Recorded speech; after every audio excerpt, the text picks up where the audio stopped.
casi exclusivamente adventista. Hay algunos eruditos que no necesariamente son de la iglesia adventista que hablan acerca del santuario, pero la mayoría de las denominaciones no hablan acerca de lo que es el santuario, lo cual es muy importante. Ahora, a través de lo que es el santuario nos ayuda a balancear lo que es una de las líneas de pensamiento teológica muy importantes que hay.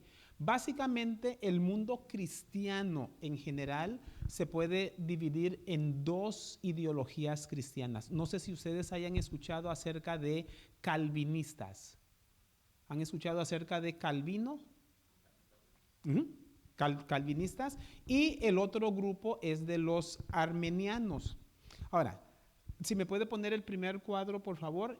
Y básicamente esta es la ideología que tenemos con estos dos grupos de pensamiento. El que es más popular en el mundo evangélico es el calvinista.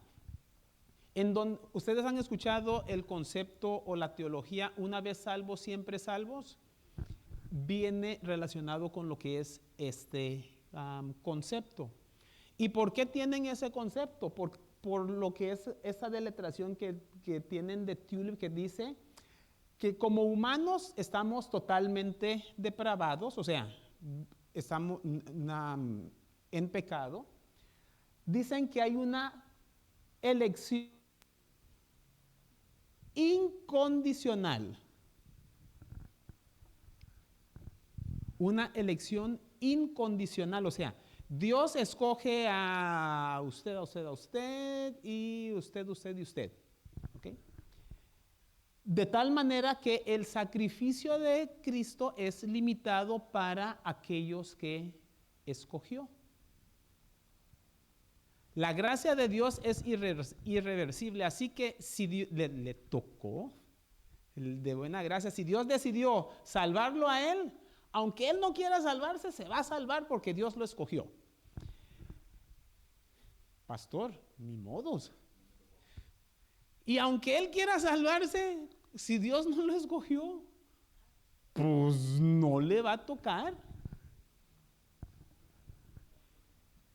En lo que llaman ellos la preservación de la perseverancia de los santos. Esa es la filosofía o el concepto calvinista. Ahora, una de las cosas con los calvinistas es de que ellos tienen el concepto de que todo de parte de Dios ya está escrito y está determinado porque Dios es soberano. ¿Creen ustedes que Dios es soberano? Ay, ahora tienen miedo de contestar. ¿Perdón? Dios es soberano. ¿Y ellos también lo creen? Sí, pero lo creen de una manera diferente. Porque en la soberanía de Dios ellos dicen, todo lo que sucede es porque Dios así lo determinó. Hubo una violación o un secuestro. Dios así lo determinó. Yo no lo entiendo, pero Dios así lo determinó. Ahora, yo personalmente tengo un gran problema con ese concepto. Y digamos que no entendamos muy bien de muchas de las cosas que suceden. Pero si ese concepto realmente es cierto, entonces adivinen quién es el originador del pecado. Pues sí, porque nada sucede sin que Dios lo determine. Entonces, basado en Calvino o el concepto calvinista, si es cierto, el responsable de la introducción del pecado en el universo y en el mundo es Dios. Porque nada se hace sin que Dios diga, así es como se va a hacer. Entonces, ¿cómo entender versículos como el de Isaías que dice, perfecto eras en todos sus caminos hasta que se halló en ti maldad? Y entonces, ¿para qué Dios nos dice, arrepiéntate?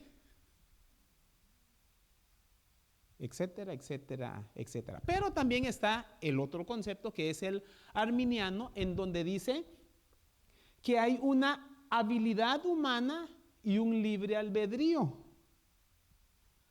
Hay una elección condicional.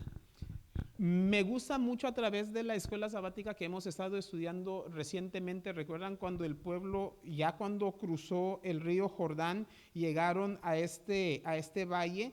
Y entonces la mitad del pueblo se puso hacia el lado del monte Ebal y la otra mitad al lado del monte Gerizim. Y entonces se presentan las bendiciones y las maldiciones. Y Dios les dice: cumplan todos mis mandatos, leyes, estatutos para que les vaya bien y todas estas bendiciones vengan sobre ustedes. Pero si no oyen y no cumplen los mandamientos, entonces todas estas maldiciones van a venir sobre ustedes. Entonces, ¿qué? ¿Es porque Dios se los mandó y ya lo tenía predeterminado así? ¿O es porque depende de la elección que hagamos? Después hay una redención universal. ¿Cuál es el versículo más conocido de todo el mundo, aún de la gente que no pone ni una uña en la iglesia? San Juan 3:16. Porque de tal manera amó Dios a los elegidos, no, al mundo, que ha dado a su Hijo unigénito para que todo aquel que en él crea no se pierda, más tenga vida eterna. Condicional. Ahora, hay una gracia reversible. La gracia reversible. ¿Qué es esa gracia reversible?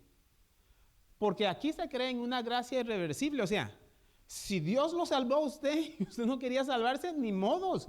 Se mete para el cielo porque se mete, y usted, aunque quería entrar, usted no entra porque no fue elegido. En la gracia resistible, interesantemente, el día de hoy estaba yendo a través de lo que es mi año bíblico y estaba en Ezequiel 14, y en Ezequiel 14 habla acerca de el justo. Dice: cuando el justo anda en su camino, y si se aparta el justo y no se vuelve a su camino, toda su justicia que hizo anteriormente no le va a valer de nada. Y también dice: usted como hijo de Dios, están los que andan por mal camino, vaya y predíqueles.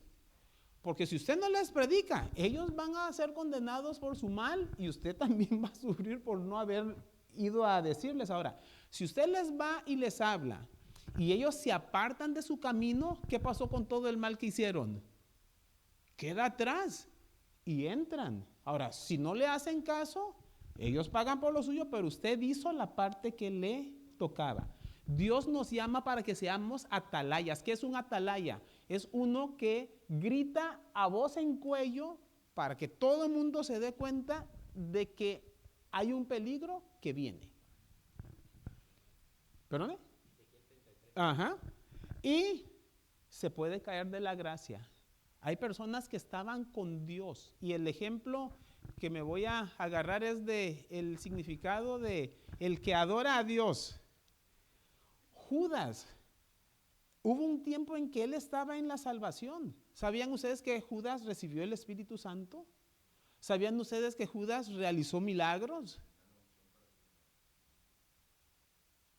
¿Pero qué sucedió? Se apartó.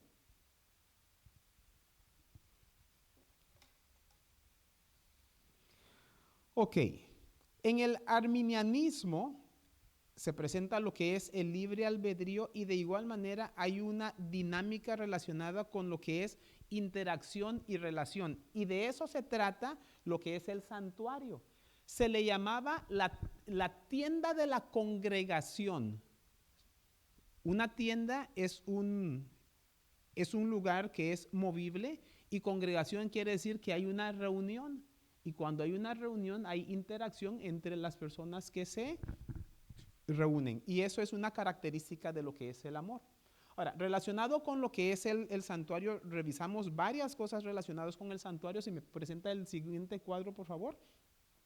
Lo que voy a hacer a continuación es leer lo que es el contenido, o más bien el resumen de lo que es la creencia número 24, que es la que tiene que ver con el santuario. Dice: hay un santuario en el cielo, y algunas personas dicen: no, pues esos adventistas están bien zafados, porque ¿qué es eso de un santuario en el cielo? ¿De dónde creen eso? Pues la Biblia dice que hay un santuario, ¿dónde? Pues en el cielo. Cuando Moisés iba a construir el santuario en la tierra, adivinen qué. Lo hizo conforme al modelo que se le mostró cuando estaba en el monte. ¿Y de dónde estaba el modelo? Del santuario que estaba en el cielo. Lo habla Éxodo, lo habla de igual manera en Hebreos, y también vamos a ver que en Apocalipsis habla de eso también. Hay en el santuario, hay un santuario en el cielo, el verdadero tabernáculo que el Señor erigió y no el hombre. En él ministra Cristo en favor de nosotros, para poner a disposición de los creyentes los beneficios de su sacrificio expiatorio ofrecido una vez y para siempre en la cruz. Cristo llegó a ser nuestro gran sumo sacerdote y comenzó su ministerio intercesor en ocasión de su ascensión en 1844, al concluir el periodo profético de los 2300 días. Inició la segunda y última fase de su ministerio expiatorio. Esta obra es un juicio investigador que forma parte de la eliminación definitiva del pecado, prefigurada por la purificación del antiguo santuario hebreo en el día de la expiación. En el servicio simbólico, el santuario se purificaba mediante la sangre de los sacrificios de animales, pero las cosas celestiales se purifican mediante el perfecto sacrificio de la sangre de Cristo. El juicio investigador revela a las inteligencias celestiales, quienes de entre los muertos duermen en Cristo, siendo, por lo tanto, considerados dignos en él de que participaren de la primera resurrección. También toma de manifiesto quien de entre los vivos permanece en Cristo, guardando los mandamientos de Dios y la fe de Jesús, estando por lo tanto en él, preparados para ser trasladados a su reino. Este juicio vindica la justicia de Dios al salvar a los que creen en Jesús. Declara que los que permanecieren leales a Dios recibirán el reino. La conclusión de este ministerio de Cristo señalará en el fin del tiempo de prueba otorgado a los seres humanos antes de su segunda venida. Ese es básicamente el resumen de lo que es el concepto o la teología que tiene que ver con la creencia de lo que es el santuario. Y lo que vamos a estar tratando de hacer a través de lo que es esta conclusión es presentar no solamente de que el santuario es algo bíblico, es algo auténtico, sino de igual manera algo que es atractivo. ¿Por qué digo atractivo? Cuando hablamos acerca del santuario, estamos hablando algo relacionado con lo que es juicio. No sé si notaron ahí de que menciona acerca de lo que es un juicio investigador. Ok. Voy a hacerles una pregunta interesante.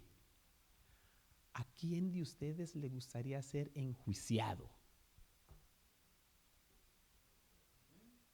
Okay. El pastor levantó la mano. El del sonido, que no le puedo ver la mano, pero sí le escuchó la voz y dijo amén. Usualmente tendemos a pensar en alguien que está enjuiciado porque es alguien que le van a ¿qué cosa? Por aquí en este área y más al sur de aquí dice, le van a dar cuello. Pero a través de lo que es la Biblia, frecuentemente hay personajes en la Biblia que le piden a Dios, póngame a juicio y vea en mí si hay algo de maldad. Si una persona ha sido falsamente acusada, adivine qué quiere que le hagan. Un juicio, un justo juicio. ¿Para qué cosa? Para vindicarlo, para limpiar su nombre del mal del cual se le ha acusado. ¿El cristiano ha sido falsamente acusado?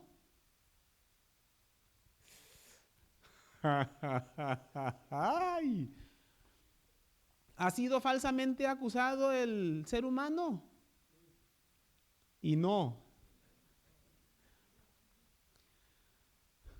En una pequeña manera no hemos sido falsamente acusados. Porque ¿cuántos de los aquí presentes no son pecadores? ¿Y de qué eso nos acusa? De ser pecadores. Entonces, en una pequeña manera, pues sí, pero en otra no. ¿Y en qué manera es de que hemos sido falsamente acusados? Usted decidió nacer pecador. Pues entonces usted no tiene la culpa de haber nacido con la naturaleza pecaminosa.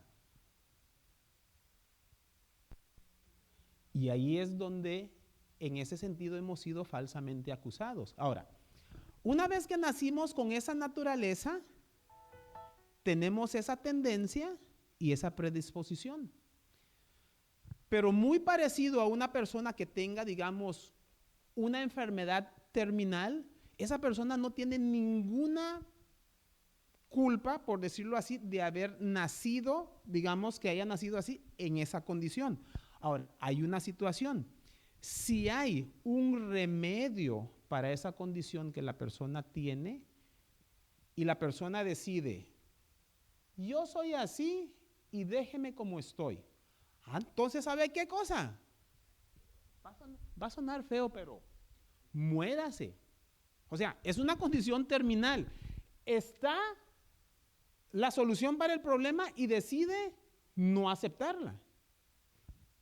Ahora, ¿dónde entra el cristianismo aquí? ¿Nacimos con la naturaleza pecaminosa? Sí. ¿Somos culpables del pecado? Pues tenemos el pecado, está dentro de nosotros. Sí. No porque nosotros lo hayamos decidido así. ¿Pero hay una solución para el problema? Sí. La sangre de Cristo Jesús nos limpia de todo pecado. Ahora, si la persona decide, no lo acepto, entonces suena feo. Eso que ustedes pensaron, para que yo no lo diga. ¿Ok? Ahora, cuando hablamos acerca de lo que es el concepto de lo que es el santuario y relacionado con lo que es el juicio investigador, hay muchas personas que dicen, no, eso de lo del santuario y el juicio investigador, ¿sabe qué? No me hable acerca de eso porque eso es cosa fea, eso es cosa que no se puede entender.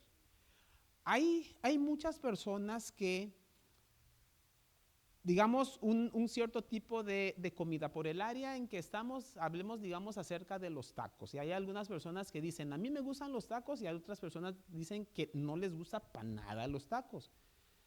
¿Por qué no le gustaría a una persona los tacos? ¿Por qué creen ustedes que a una persona no le gustarían los tacos?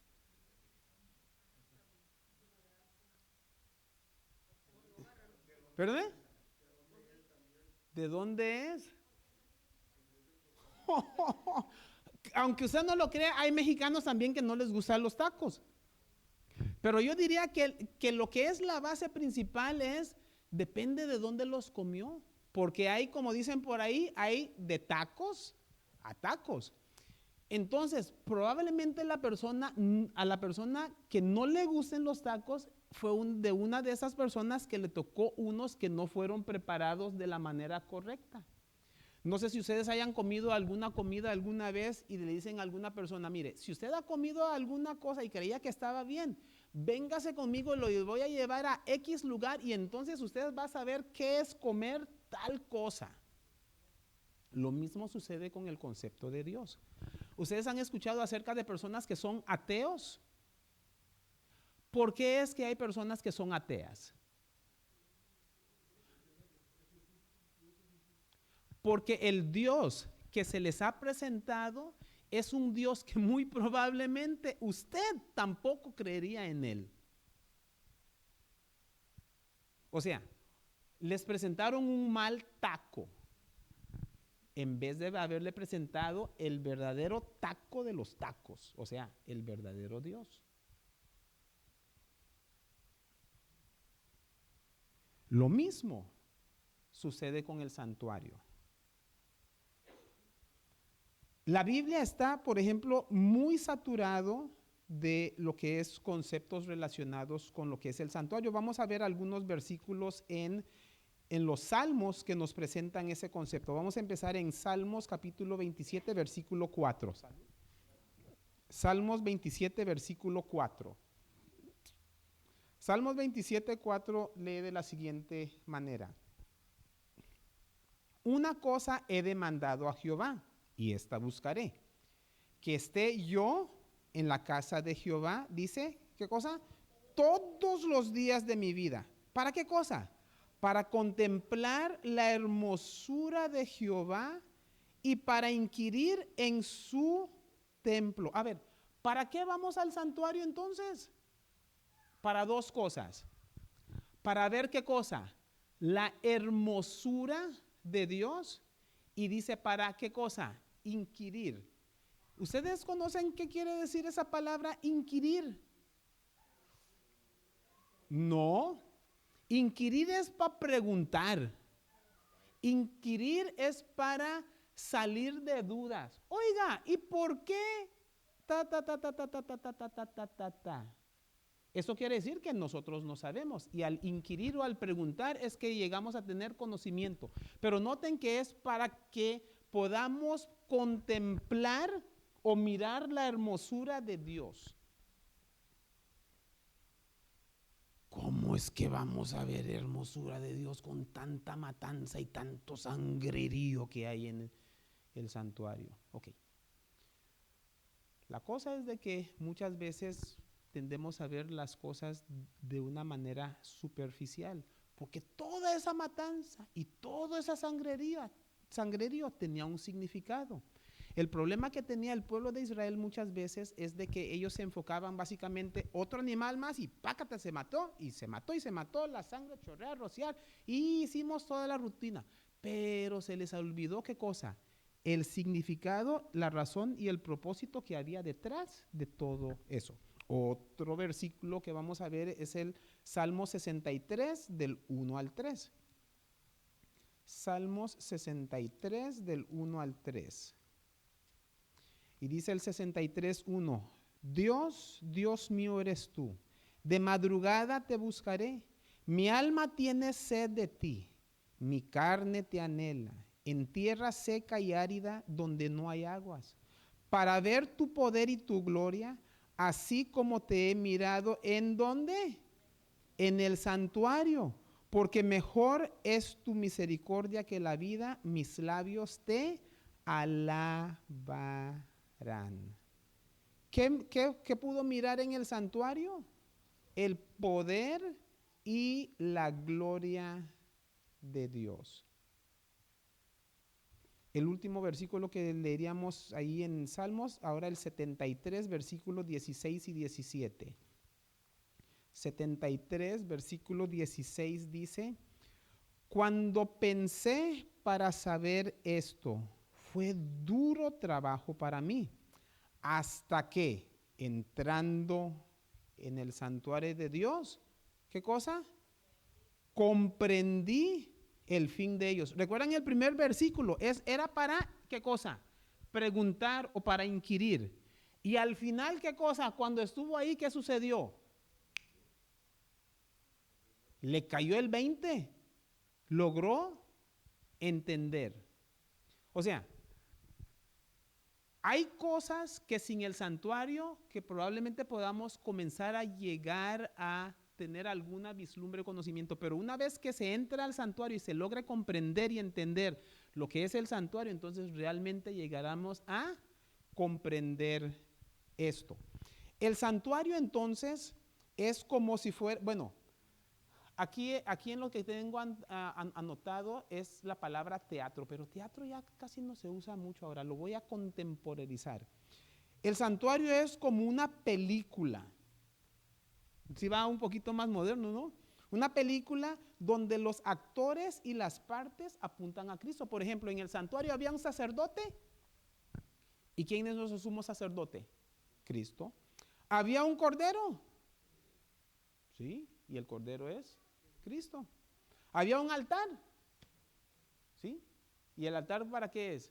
Para que el cordero sea sacrificado. Y también había otro altar que era el del incienso, en donde se ponía el incienso para que subiera junto con nuestras oraciones, etcétera, etcétera, etcétera.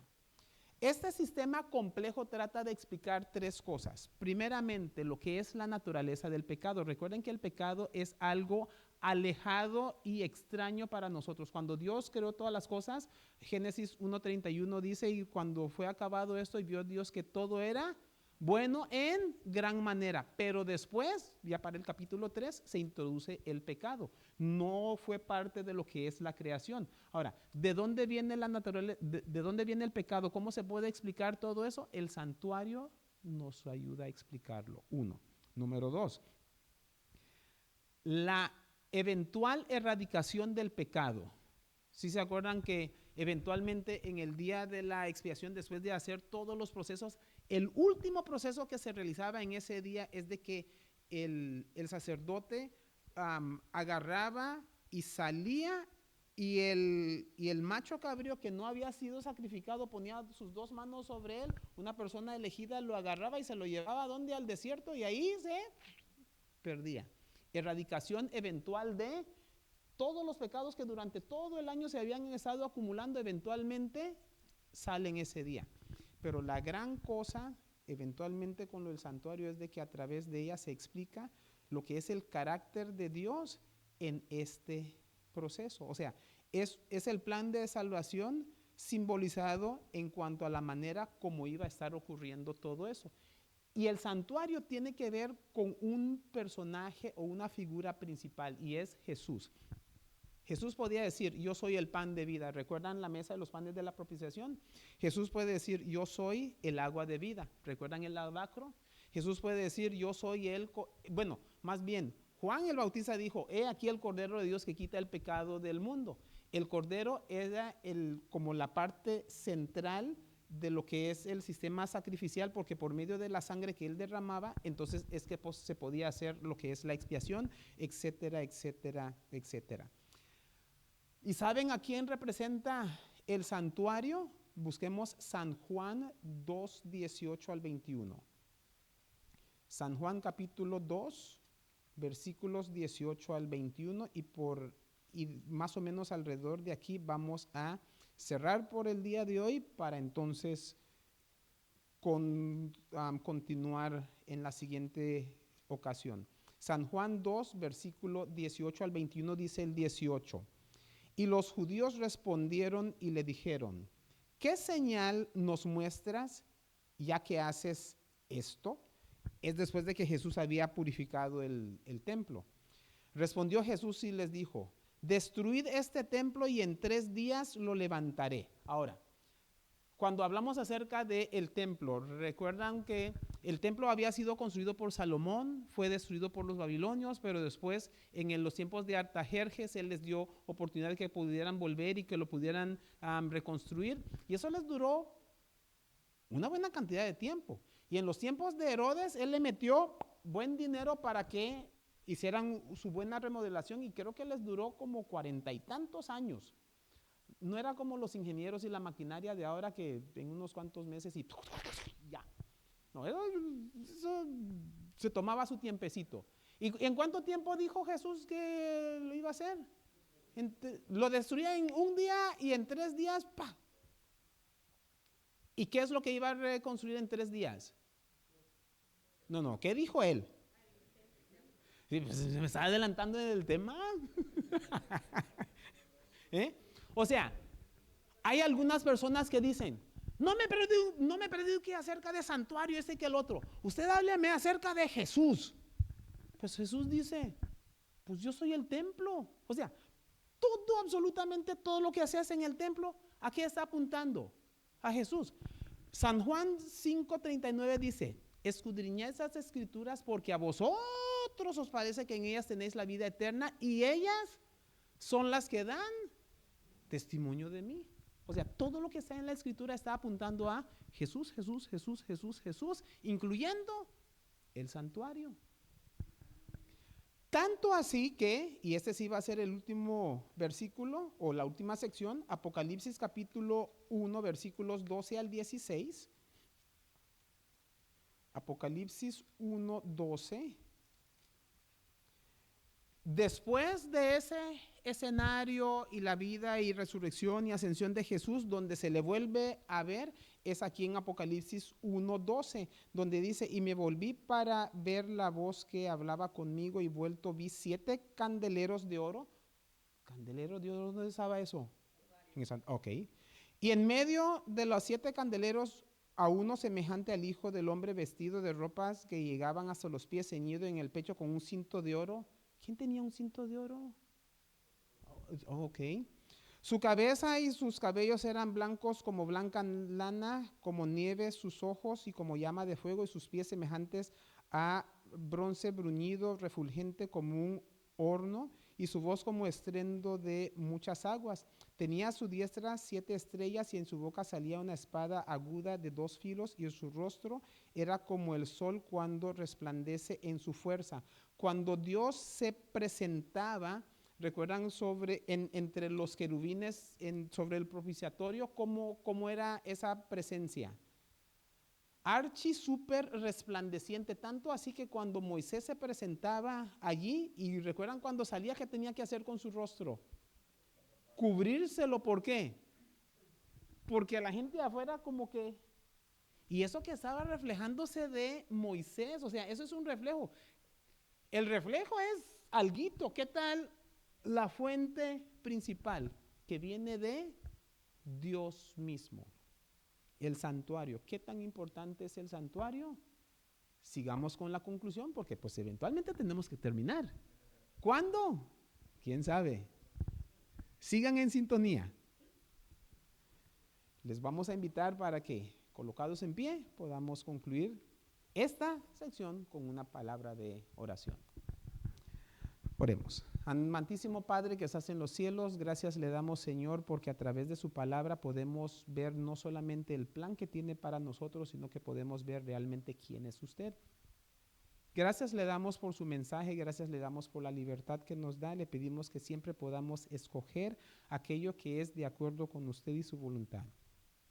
Le pedimos, Señor, que su palabra pueda ser cumplida en y a través de nuestras vidas.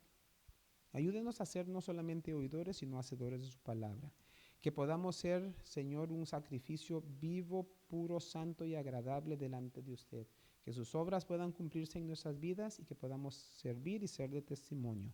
Al salir de este lugar, que su bendición nos acompañe, y de igual manera aquellos hermanos que nos acompañen en otros diferentes lugares, que también pueda ser con ellos. Ayúdenos para que este próximo sábado, en su santo día, podamos seguir honrando y alabando su nombre. Lo pedimos en nombre de Cristo Jesús. Amén. Que pasen buenas noches y que Dios les bendiga.